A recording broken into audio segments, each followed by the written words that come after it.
And what did we get? A whole bunch of ads, but I kind of nerd out on some of this stuff because you can learn a lot by what comes in the mail. And I'm going to show you a couple of things that, even though we're talking about mail, it'll apply to all of your marketing today, okay?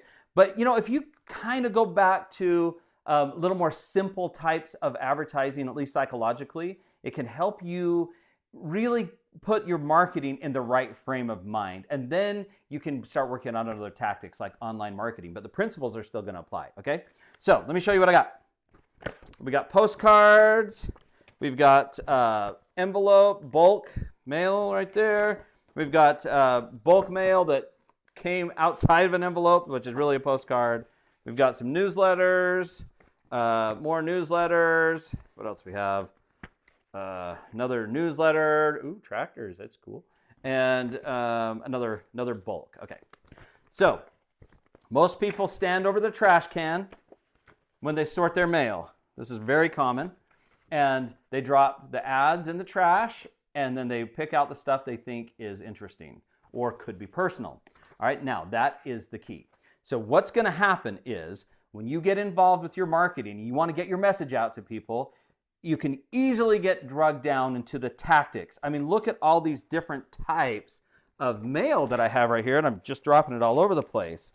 So somebody at some company is convinced that their type of tactic, their mailer, is going to work, okay? So newsletter, the bulk mail, the postcard, another newsletter, letter outside of an envelope. Look at all these tactics. And you start getting into it, and you start thinking, oh man, that letter outside of the envelope, that's the one that's going to work the best. Why? Because it's outside of the envelope. Because guess what? They're going to read it, as opposed to the bulk, where they're not going to read it. Okay, so listen, let me tell you something.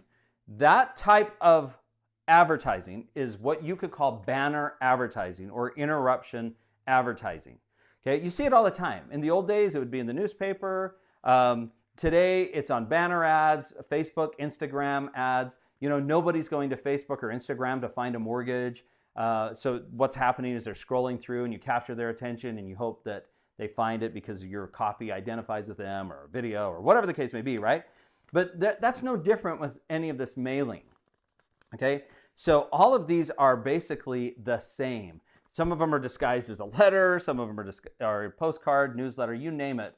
But each one of these, I instinctively know they are trying to get me to buy something, okay? So this is why most people stand over the trash. This is why most people have their finger over the skip button on YouTube ads. This is why most people are scrolling right through ads on Facebook, because they know instinctively that the message there is just trying to get people to buy something. You think you have Do Not Disturb on, and Facebook Messenger still comes through. Social media always finds a way. Okay, let me show you a couple of other examples now. I had to make this myself because I did not get this today. But now, what if you got this in the mail? All right, take a look at this. It's got my name, it's handwritten, return address is handwritten, and it would have a stamp on it. Now, if you look on the side, it would have a little weight to it. It might be something lumpy. We call it lumpy, okay? Now, why would I open this? For sure I'm going to open this because it feels personal, all right? Somebody did something personal, and now I've got some mystery to it.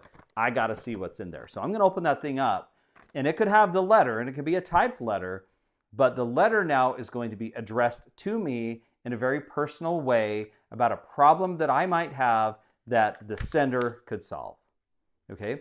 Do you see the difference? One is a splash ad, and one is a personal follow-up or a personal request, okay? So this one assumes or implies that there is a personal relationship, where this one implies that there is not. Now, the trick between these two is most mailing houses want you to do these because they're very inexpensive. Their machines can do it all. They can print the postage. They can sort it. And so they will say, hey, listen, you can send 1,000 of these for the same cost that it takes to send maybe 300 to 500 of these, depending on the setup, right? So are either of them bad? Well, here's where you need to be. if you are running advertising that is just trying to capture attention in interruption patterns, then that's when you've got to have good headline.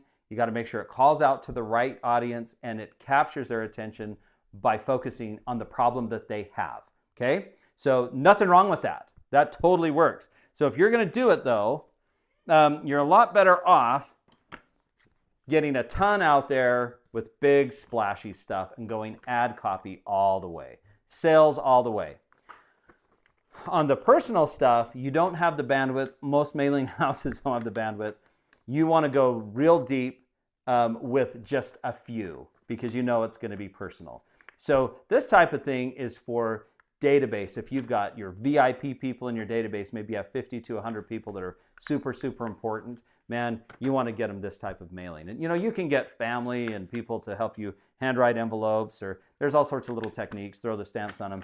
But once you start getting up to 200 or 300, these end up becoming a real big pain. But you're going to get almost 100% opens, and your response rates are typically better on these, okay?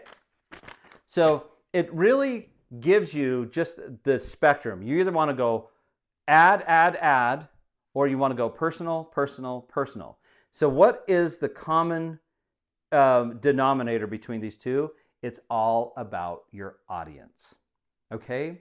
So if your audience already knows you and you already have a relationship with them, then honestly, this type of mailing can actually be almost offensive, because what you're telling them is, hey, you didn't take the time. You didn't even bother. You don't want to take the time with me? Dang. Where this type of mailing might just be perfect for that type of audience. But hey, if you're trying to broadcast your message and get a lot of impressions are just people looking because you think you can collect a decent percentage of those impressions, then yeah, you may want to go super cheap on your mailing, get it out there so you can get it out to as many people as possible. So either one of those is good, but just again, think about who the audience is, what type of relationship you have, and how your message and the style of message could affect them. And this will apply to all of your audiences. Mail is just really easy to see because it's right here in our hands. So anyway, hope that helps. Get that message out to those people today so you can get your marketing going and dominate your market. All right? Become a